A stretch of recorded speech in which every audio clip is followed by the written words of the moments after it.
chess fans. I got another Yugoslav Attack game for you guys. And so in this part 3, we're going to look at one of the main lines here. And I got a game, so we're going to quickly go through and get to the main position. So bishop d7, that's the main line in this position. We castle on the queen side, and after rook c8 here, or they could play knight e5 first. But in either case, we're going to play bishop b3, knight e5 for example, h4. So this is one of the main positions that you should know here, the main line of the soltis variation. And after h5, that's the main move. And if they don't play h5, of course, you're going to try to pry open the h-file. So h5 keeps things closed, but the weakness is that it creates a hole in the g5 square, which you immediately exploit by playing bishop g5. Rook c5 here is the main move. There's other moves that you're going to see. For example, queen a5 I think is also a pretty popular move. But this game here is between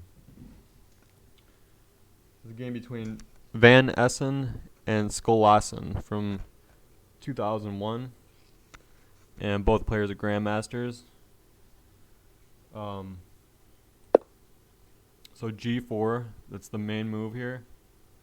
Remember, there is an alternative f4 if you want to maybe just take the game out of the main lines, or just surprise your opponent. You could play f4 if you want to. It's a solid move.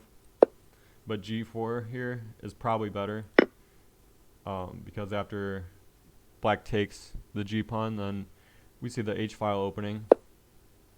f4 now hits the knight, and you notice that in these type of situations, because of the fact that we sacrificed that pawn, that this knight no longer has this square as a possible retreat square, because actually a knight on that square can be a little bit annoying, especially with a pawn still on this square.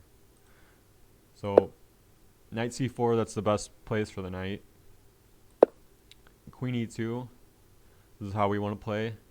And remember, black has 3 main options here. The knight's being hit twice, and we looked at b5 in the last video, and in this video we're going to look at knight a5. In the next video we're going to look at queen c8.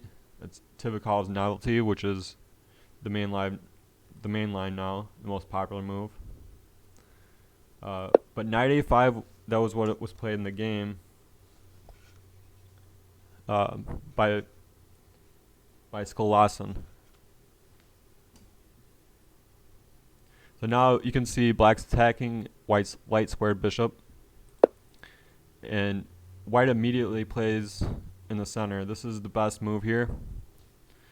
So remember, in the last game with b5 in this position, we saw white responding with f5.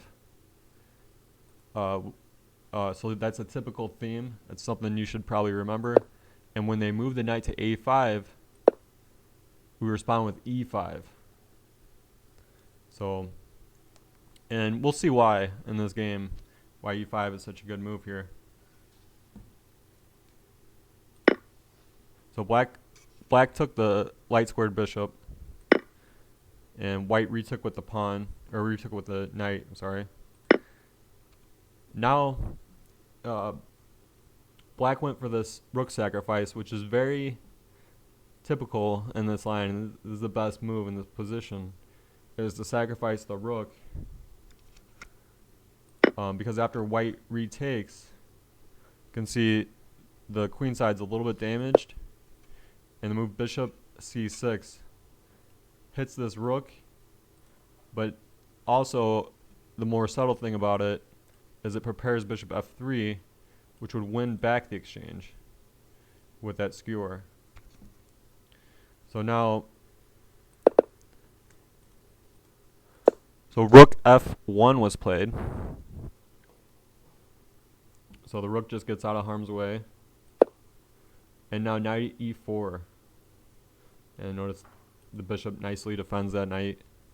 E4 is a good square for that knight. And it also, black is also threatening the c3 pawn, this weak double pawn here. So in the game, queen takes g4 was played. And there might have been other options here. Queen c4 is a possible way to play also, but queen takes g4, this is the way, we just want to allow black to retake that pawn, and we want to keep rolling with the punch here, which is what happened. And now this nice little move here, rook takes d6. You know, it was probably possible to just play rook d3 here, but I like rook takes d6 because things get pretty tactical after this. You can see the queen's hit here, and the rook is untakeable because of this soft pin. And knight takes a2 check was played in the game. White responded with king b1, and then knight c3 check, king b2, and queen to e8. So just getting out of the way of the bishop and preparing to retake the rook. So rook d4 was played, and then knight b5, attacking the rook, and the rook just goes all the way back to d1. Okay, so now f6 was played.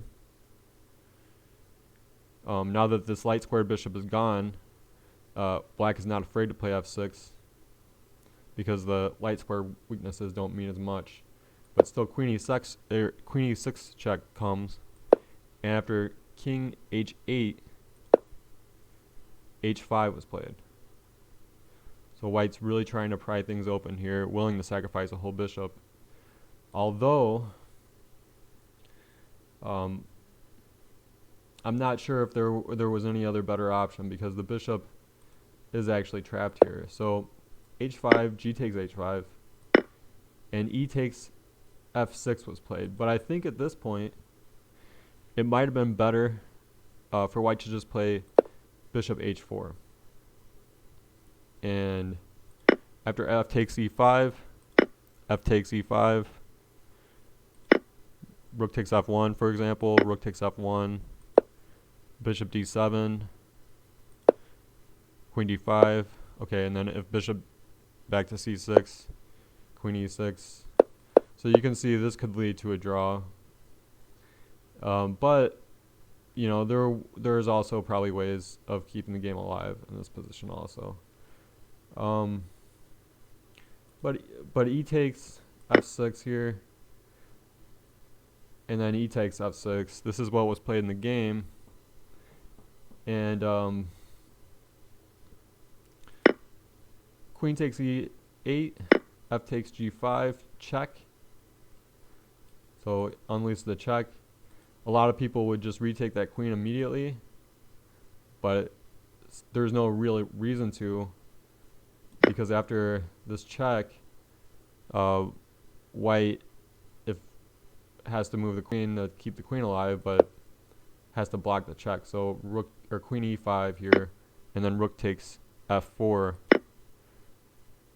The queen goes on a desperado. Queen takes g7 check. King takes g7, rook takes f4. And then after g takes f4 here, rook f1. This is about even. Black has 3 extra pawns for the exchange. So yeah, it's about even, and this is playable for both sides.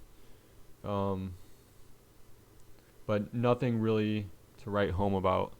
So this is, let's recap for a second. This is just to familiarize you with some of the main ideas here. You don't have to play it exactly how this game went. It's just to give you an example of something you could go for, and you could deviate at various points.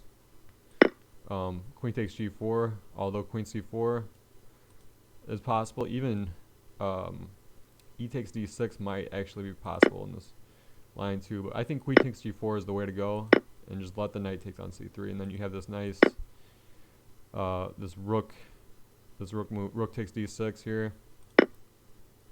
Knight takes a2, king b1, and maybe king should have went direct. Oh, you can't go king b2 here.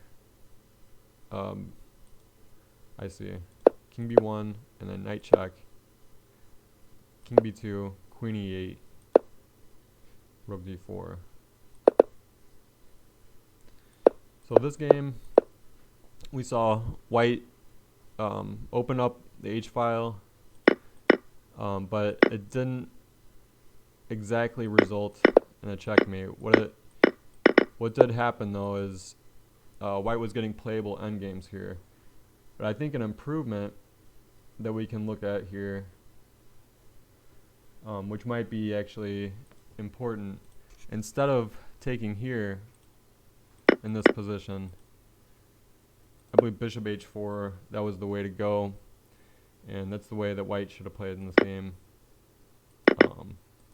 When we see some piece trades, but there could be ways of keeping the game alive. Let's turn on the engine for 1 second. Well, the engine thinks this is just a draw, but let's look at a move like this. Yeah, this is easily keeping the game alive. Maybe sacrificing a pawn here.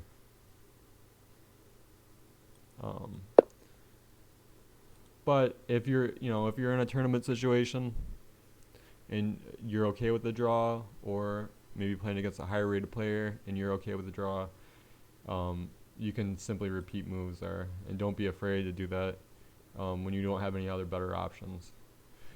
Alright, so in the next video we're gonna look at a different line, and that'll be the last video in the series on the Yugoslav Attack. Thank you guys.